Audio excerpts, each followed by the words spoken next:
Bugun siz bilan Shinjon paxtasini ekish jarayonining to'liq bosqichlari haqida gaplashamiz. Bu texnologiya plyonka ostiga tomchilatib sug'orish va suv hamda o'g'itni birgalikda berish tizimiga asoslangan. Bu yerda har bir muhim bosqich va har bir ko'rsatkich aniq belgilangan. Fermerlar uchun esa tayyor yo'l yo'riq bo'ladi.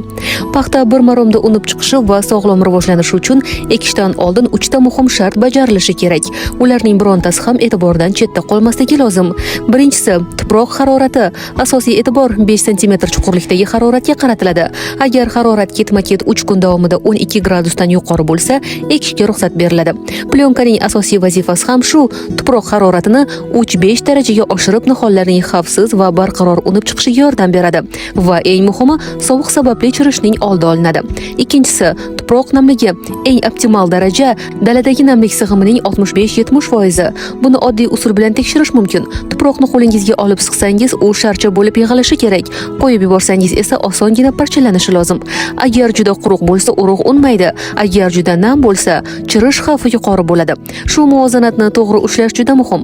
Uchinchisi, yerning tekisligi va sifati. Buni eslab qoling, tuproq standartga javob berishi tekis va maydalangan bo'lishi lozim. Yer butun maydon bo'ylab bir xil bo'lishi kerak. Chetidan tortib burchaklarigacha tekis va silliq bo'lishi lozim. Hech qanday chuqurchalar bo'lmasligi lozim. Shunda plyonka zich yopiladi. Haydalgan qatlam yumshoq bo'lishi kerak. Chuqur haydash esa 28-30 cm atrofida bajariladi. Tuproq bo'laklari 2 cm dan katta bo'lmasligi kerak.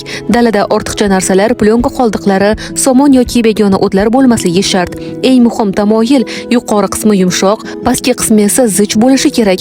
Yumshoq qatlam esa 5 cm dan oshmasligi lozim.